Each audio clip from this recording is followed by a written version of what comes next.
بدر کا مقام مدینہ سے 150 کلومیٹر اور مکہ سے 300 کلومیٹر کے فاصلے پر واقع ہے۔ اس جگہ کی اسلامی تاریخ میں نہایت نمایاں حیثیت ہے۔ ہجرت کے 2 سال بعد 13 مارچ سن 624 عیسوی کو منگل کے دن یہاں کفر و اسلام کی پہلی بڑی لڑائی لڑی گئی۔ اس سے پہلے سن 623 کے آخر اور 624 کے شروع میں مسلمانوں اور مکہ والوں کے درمیان چھوٹی موٹی جھڑپیں ہوتی رہی تھیں۔ تاہم دونوں حریفوں کے درمیان پہلا بڑا معرکہ بدر کے مقام پر پیش آیا۔ ہجرت کے دوسرے سال رمضان کے مہینے کے شروع میں ابو سفیان ایک بڑے تجارتی قافلے کو لے کر شام سے مکہ پلٹ رہا تھا۔ قافلے کے ساتھ 50 تیر اندازوں پر مشتمل محافظ دستہ بھی تھا۔ یہ صورتحال نبی پاک صلی اللہ علیہ وآلہ وسلم کو مدینے کے لیے ایک خطرہ محسوس ہوئی اور آپ صلی اللہ علیہ وآلہ وسلم نے دفاعی حکمت عملی ترتیب دے کر اس خطرے سے نمٹنے کی تیاری شروع کر دی۔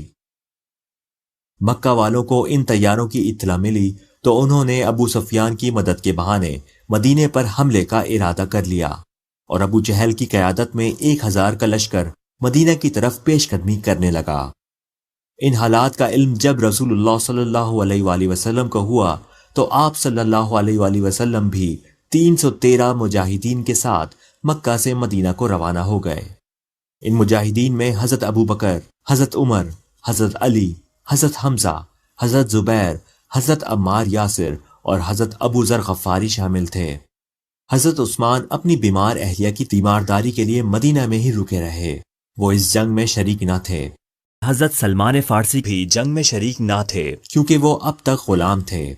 مسلمانوں کی مختصر فوج کے پاس صرف 70 اونٹ اور 2 گھوڑے تھے اور جنگی سامان اور ہتھیار بھی وافر نہ تھے، جبکہ کافروں کی فوج کے ہمراہ اس سے کئی گنا زیادہ جانور اور ہر قسم کا جنگی ساز و سامان بہت کثرت سے تھا۔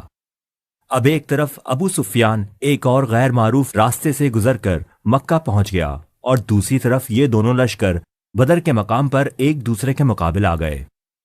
مسلمانوں کی فوج نے اپنے خیمے بدر کی پہاڑی پر نصب کیے، جبکہ مکہ والوں کا پڑاؤ نشیب میں واقع وسیع میدان میں تھا۔ رات کے وقت نبی پاک صلی اللہ علیہ وآلہ وسلم کے حکم سے پہاڑی پر جا بجا الاؤ روشن کیے گئے۔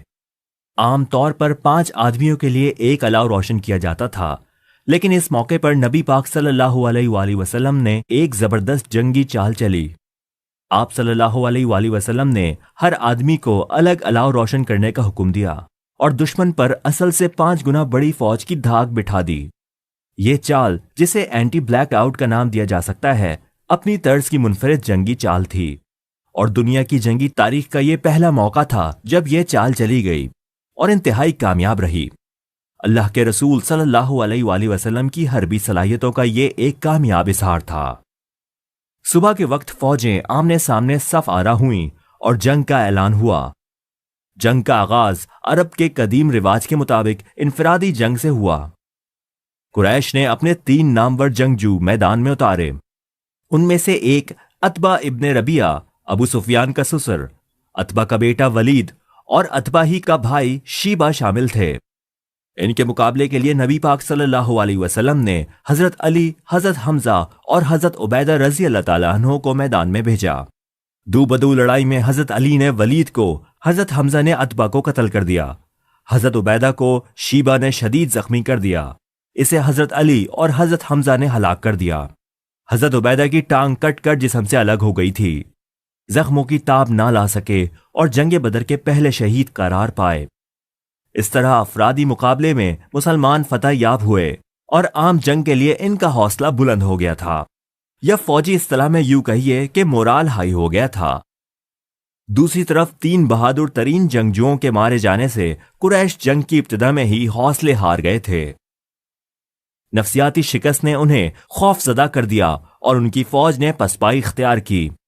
سپہر سے پہلے جنگ ختم ہو چکی تھی۔ مسلمانوں کی مٹھی بھر فوج نے مارکا مار لیا تھا۔ اس جنگ میں 14 مجاہدین شہید ہوئے اور 72 کافر مارے گئے۔ مسلمانوں نے 70 کافروں کو جنگی قیدی بھی بنا لیا۔ یہاں ایک غیر معروف صحابی حضرت حارث کا ذکر ضرور کرنا چاہیے۔